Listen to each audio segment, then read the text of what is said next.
In recent events in Syria, there have been shocking reports of women kidnapped, children massacred, and thousands from the Alawite minority fleeing to the mountains for safety. These atrocities are reportedly carried out by forces loyal to the self-proclaimed new Syrian president, Ahmad al-Shara, who for the most time of his life was known as Abu Muhammad al-Julani. These incidents have raised concerns about the new government's so-called commitment to protect minority communities. The big question is, will Ahmad al-Shara actually unite Syria under a modern constitution that includes the protection of all ethnic groups, including Kurds, Druze, Christians? Or is it just talk? He's been preaching for unity, but recent events paint a very different picture, and nobody is watching closer than Israel. Because if he turns Syria into an Iranian-style terror state waging extreme holy jihad, that would be a terrifying threat right on our border. In the Middle East, it seems like when one tyrant falls, another one rises up. And in Syria, it's looking like Bashar al-Assad's fall may be paving the way for an Ahmad al-Shara. For most of his career, he went by the name Abu Muhammad al-Julani and was once tied to al-Qaeda and played a key role in bringing down Bashar al-Assad in Syria. Now, he's positioning himself as the next big power player in a country torn by chaos. But can a man with a militant jihadi past really step into the role of a true leader? Or is this just the start of another chapter of turmoil? So, who is Ahmad Shara or Abu Muhammad al-Julani? And what does his rise mean for Syria, the region, and most importantly, for Israel? Let's begin. But before we do so, don't forget to like, share, and subscribe. Your active participation makes all the difference.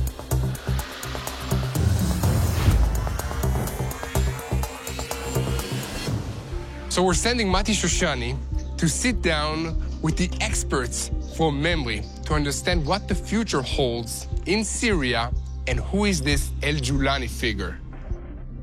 Hey Mati, what's up? So can you let us know what's the future with Syria and with Julani? We're really excited to see. I think the point is we're about to find out from the experts where this region might be going. And I say might be going because we never really know. All we can do is paint a picture of elaborate facts and then draw a conclusion from that. So that's what I'm hoping to do. Yeah, we'll see what's happening. Okay, let me know. Bye.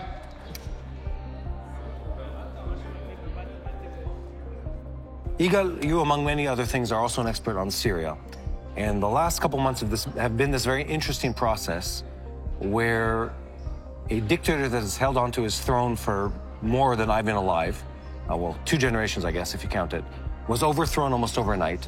And then the character that takes over in Syria, al-Julani, is this enigmatic character who was identifiable in the past as a character from the war with ISIS against, the worst of the people. And I think in my head and in the head of many other people, we're having trouble computing and putting him in the right kind of box, who this character is and how someone who was a radical Muslim suddenly becomes this, European-type statesman. Memory, the Middle East Media Research Institute goes to media, to school books, to religious texts in different languages: Arabic, Farsi, Turkish, Urdu, Pashto, Russian, and also Chinese. And we take out the essence and present this to the West as a guide. Memory put together a few clips that trace the evolution of al-Julani to reveal who he really is beyond the changing image. Early on, he proudly aligns with al-Qaeda, calls for strict Sharia law for all, and warns that minorities like the Alawites and Christians will face consequences if they resist. He rejects Western values and their involvement outright and declares the desire to take Jerusalem a divine mission, the will of Allah. Today he appears in the West's best designer suits, speaking of constitutions and even democratic elections. So is it a transformation or just rebranding? يعني ممكن الانتخابات بعد 4 سنين؟ ممكن. نعم. So the world's looking at this, and I think we were all confused and blinded by it for a minute, by al-Julani saying, actually, I'm not a radical Muslim. He goes into the changing room, he takes off the military fatigues and, and the Islamic insignia, and he puts on a Western suit made by a tailor, puts on these, $500 tailor-made boots, comes out to the press conference, they're like, we've never seen this man before. He seems like a wonderful Western and civil leader. Let's negotiate with him. And it was so bizarre. Within weeks, you see people come to Syria, or he's flying to other countries. They sit down with him. Look at this wonderful civil leader, the wonderful beard he has, the wonderful suit he's wearing. They forgot that a month before that, he was an Islamic revolutionary leader. And we're he remained Islamic. He just put it under the tie and no tie, but under the jacket. And politicians, they have their own reason. They want investments, they want this. So they play with the game. It's everybody will pay the price of that. Because once he is strengthened, he will do what he is as in his heart, as an Islamist leader. Last thing we could call him a gentleman. He is a cruel, murderous character, playing the character that you want to see when he tries to establish himself. You could see him as a little Muhammad. There is a need to clarify and correct a misconception about Islam. Okay. In general, Islam is a political religion. The Prophet of Islam was a political leader, a warrior, and a politician. He worked his way within 100 years from the borders of France to the borders of China through a combination of war and politics. We can begin with the Hudaybiyah, the agreement he made with the tribe of Quraysh, his enemies, which was for 10 years of supposed peace. It was peace. He violated it after 18 months, because that's what you do in politics. You align, and then you violate, and you clash. This is a political empire with a religion that combines peace with war. So if I apply this, the history that you're saying, to the character of al-Julani, so the answer is he a radical Muslim, or is he a statesman that's trying to change Syria? Your answer is yes. Yes. Yes, and it's the same person. Yeah. And it's no change in anything. It is Islam. It is the way empires behave. It's the same person. It's the same political religion. And at this stage in his life, he has aspirations to rebuild Syria as a base. ISIS didn't succeed. They were demolished. He wants to succeed, so he plays politics. That's all.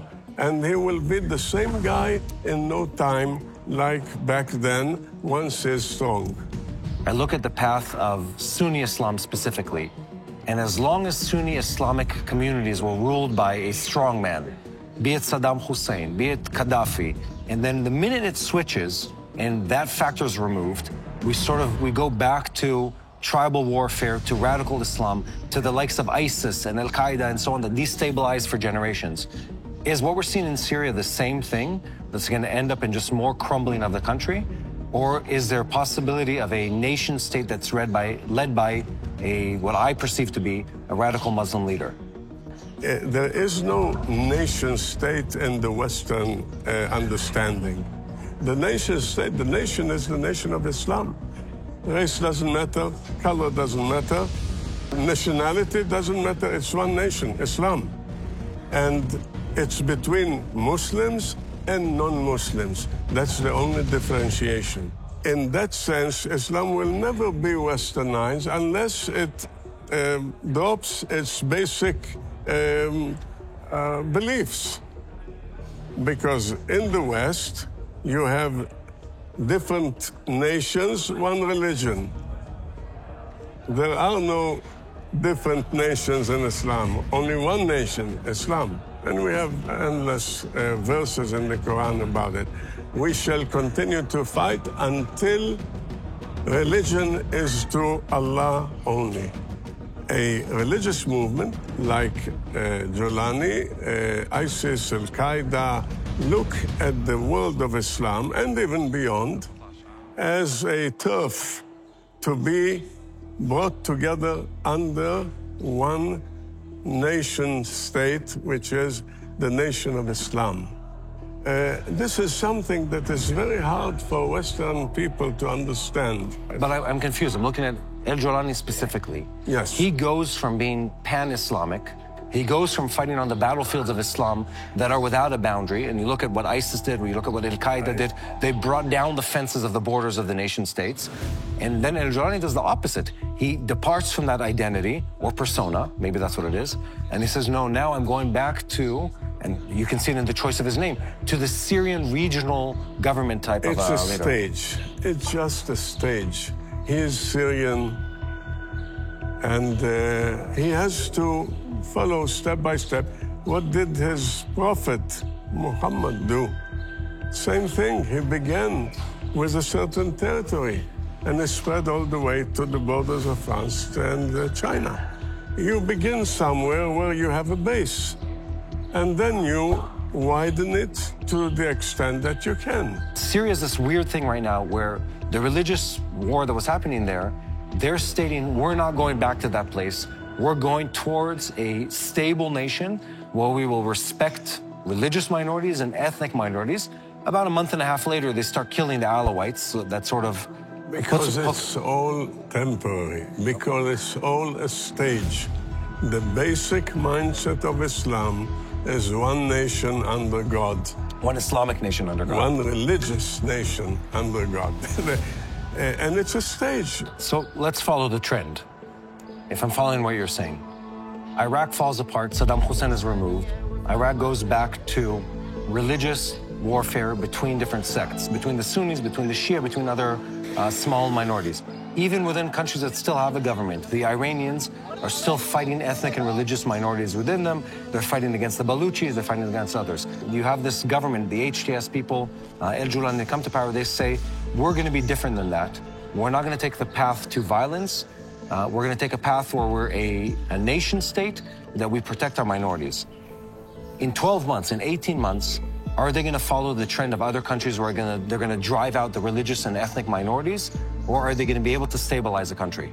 To the extent that these minorities will fight them, they will show them what they can do to them. But Okay. if they So that's tribal warfare. If they accept the rule of Islam under the dictator, that's the system, then they will have some life as third grade, fourth grade citizens, because they are not real Muslims. They will decide for themselves how they will be treated. If they lose their own identity and accept the ruling power, they will be fine. So if I follow your reasoning, and you identify al-Julani as an Islamic leader who's conveniently using the guise of Western, let's call it liberal leadership, then Syria's heading the same route as Iraq. It's heading down the route of countries in Africa that have been torn by, let's call it religiously charged civil war. So we're going to see the minorities killed or escaping. We're going to see the country destabilized. We're going to see the economy collapse. And it's going to turn into yet another country or region. Libya, Sudan, whatever, yeah. Yeah, countless countries. That's what the Prophet of Islam, Muhammad, did. He aligned with the Jews. He aligned with the Christians. They allowed schools of infidels in the heart of the Muslim empire in Istanbul, and at the same very time besieged Vienna twice. It's not a contradiction. As a political leader, you do what you got to do. And Islam is in its core political. This is what needs to be understood. Islam is a political religion. In the West, what is a political religion? Religion is for the individual. I've really enjoyed in this conversation, Yigal, the fact that you keep pulling us back to the ideological roots and not just focusing on present day. And I see that in the organization you are part of, Memri, does exactly that. It says, forget today's headlines, or don't forget. Let's contextualize today's headlines. Exactly. And look back at the series of statements, the series of documents, the series of ideological, let's call it statements of belief that come out from these people, these organizations, over time, to give a broader context to understand the reality we live in. There is good and there is bad. And read the world not through the current type of suit that the person across the table is wearing, but through the ideology that they represent. That he has in his, yeah, through his upbringing, through the heart that they carry, through the values they carry, and interpret their actions according to that and not what you're comfortable interpreting. I think that's a very good place to end this. Very interesting conversation. Thank you, Yigal. Thank you. Just when I thought I understood the dynamics of the Middle East, Yigal Karmon and the team at Memri, the Middle East Media Research Institute, opened an entire new window into the depth, the complexity, and danger of what lies across our borders. What Memri delivers is not just interesting information, it's critical intelligence. It's insider access to the words, the motives, and the mindsets of those who have been and may once again become a direct threat on our doorstep. This is the front line of knowledge. It's translated, analyzed, and brought to light. This is the kind of knowledge that keeps us one step ahead of the game. Their work is vital, and it deserves our full support.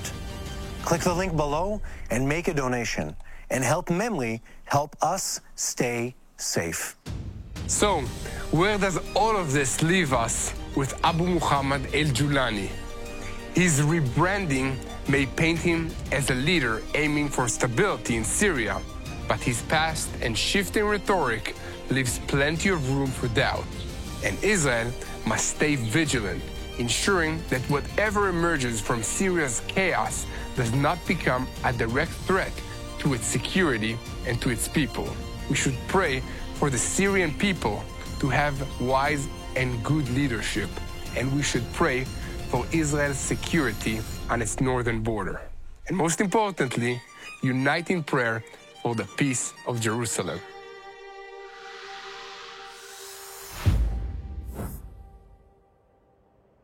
Hello, this is Mati here in Jerusalem with TBN Israel. This is Yair Pinto from TBN Israel here in Jerusalem. TBN Israel is keeping viewers informed with Israel-focused news, culture, and what God is doing in this land. Support TBN Israel today online at tbn.org/Israel. Thank you.